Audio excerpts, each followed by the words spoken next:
New fantastic tame Elderclaw gets announced. Valguero release date delayed, and PlayStation users finally get brought up to speed. You're right, kids, it's Raasclark, and welcome to your regular ARK community news. Before we begin, don't forget to hit that like button, subscribe, share around, and let's get into it. Because Crunch 470 announces a brand new creature to arrive to ARK in the form of a fantastic tame, the Elderclaw, a Groot-looking bear of ancient oak and vine. Gotta say, this seems to be a creative-looking creature indeed, seeming to offer some magical properties surrounded in foliage, mushrooms, glowy butterflies and chirpy birds. The devs explain that the Elderclaw is going to be a breathtaking new companion that's less like an animal and more like the living soul of the wild. Boasting the strength of an apex predator, this mystical guardian, exactly like a dire bear, won't be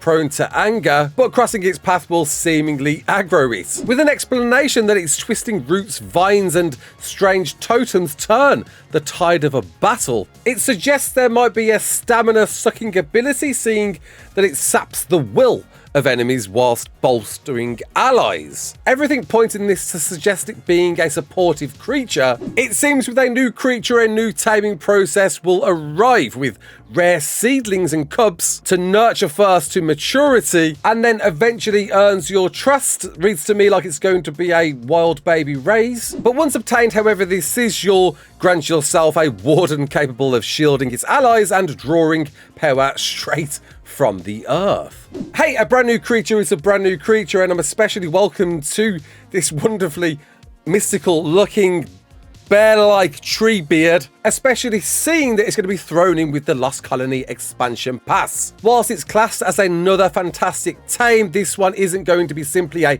individual price tag. It's going to be bundled in with all of the day one pre-order Lost Colony expansion pass content that you get in pre-ordering it, which is definitely a smart move. I think I'd feel a bit iffy if this was a standalone purchase on its own, though it probably will end up being one too. And it raises a point that whilst the Drakelings are a fantastic tame too, these are included with the Lost Colony expansion pack as well. Leaving me to think, could this be a new avenue to move away from these individual fantastic tame purchases, because now all there exists at the moment is the Pyromane and the Dreadmare. A practice I've been pretty vocal about not agreeing with, having these individual creatures that you encounter having a price war behind each one that you tame. This is definitely the smarter play, having everything under one content DLC piece. And could we possibly see in the future these two individual fantastic tames being bundled in with the Lost Colony expansion pass 2 or something else like that? Looking at the list of purchases already, it's already becoming a bit of a confusing mess of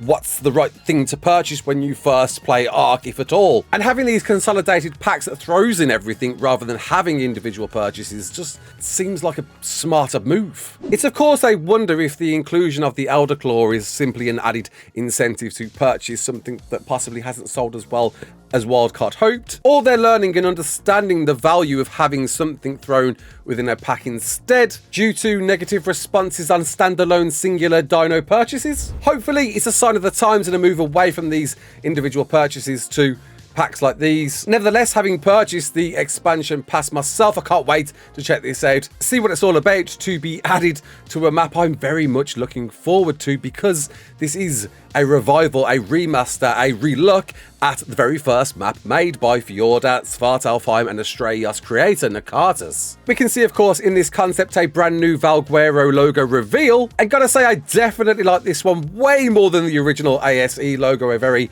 contained, mythical, almost Fjorda-like looking logo, and a somewhat anticipated one when you consider how much Nakatas has learned from the maps he's made since Valguero, now getting the opportunity to apply that to everything in this fan favourite Aberrant light adventure. Of course, not forgetting we're going to see the arrival of the Mega Raptor with this, as well as, I'm assuming, the Deinonychus, which we had with the original ASE version of Valguero. And a definite wonder from me, maybe a revision of the world boss scene that the original one had a trio of bosses, but looking at Ragnarok and having that as a unique boss, maybe we might see a brand new boss with this map. But with this announcement, we all saw this coming. We already predicted this ages ago, and it's good to see it confirmed kind of fully expected it to happen. A delayed date, September the 30th, we're going to be seeing Valguero dropping. I did definitely speculate we're going to see this in September, not the original August release date we saw. We were getting pretty close. In fact, we're already in August and kind of assumed it was going to happen. And September seems to be a good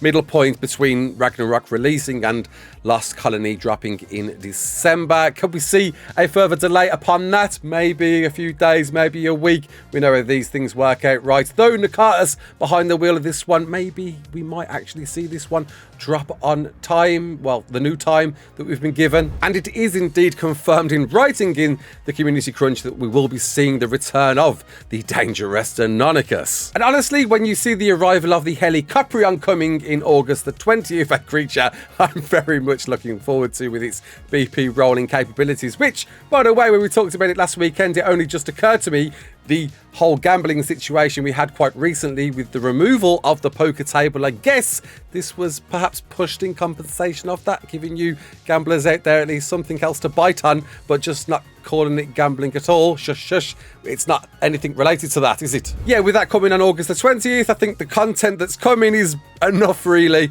to see us through to the end of the year, if we do definitely see Lost Colony right in December. Speaking of Lost Colony and all of the content that you get with it, and of course the Drakelings, there was a few patches dropped quite recently, not the Dinosuchus, all trembling in fear on that one. Drakeling Horde chests and treasure chests have had their health increased to 1000 HP, so they're not one-hit wonders whenever you get one spawned in front of you and frightened to even go anywhere near it, breathe on it, in the case it might actually get destroyed in front of your very eyes, especially considering how long it takes to get farming all the XP for a Drakeling chest. It's now gonna withstand a little bit of damage, so you can open it just in time. With a few other patches on top, nothing too notable, like the Archelon had a fixed ability to use the multi-use wheel to change stances near enemy structures. Little cheeky exploit there. Hey, looking at tech bridges placed on Dino platforms especially. PlayStation finally got the mod storage upgrade. Yay! 20 gig to 30 gig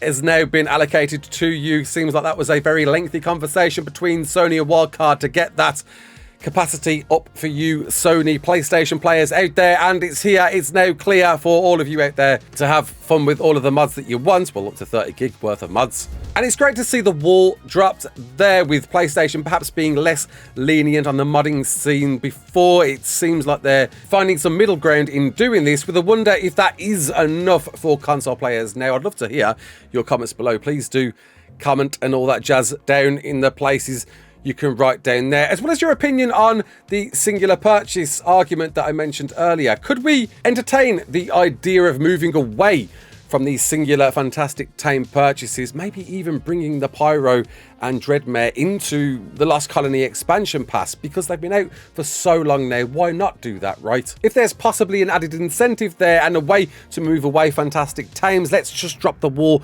right here, right now, throw them in with that pack, and let's be done with these individual tames once and for all. I really would personally love to see that, and kind of interested to see what your opinion is on it. So yeah, let's see what you say. And that's it really. Don't forget, on the 15th of August, server transfers open for official, so if you're preparing to go over there, that's the time to do that. And expiring servers are expiring because they're called expire servers. You know the drill. Until the next one, my name's Raasclark. Don't forget to like, share and subscribe, and as always, peace out.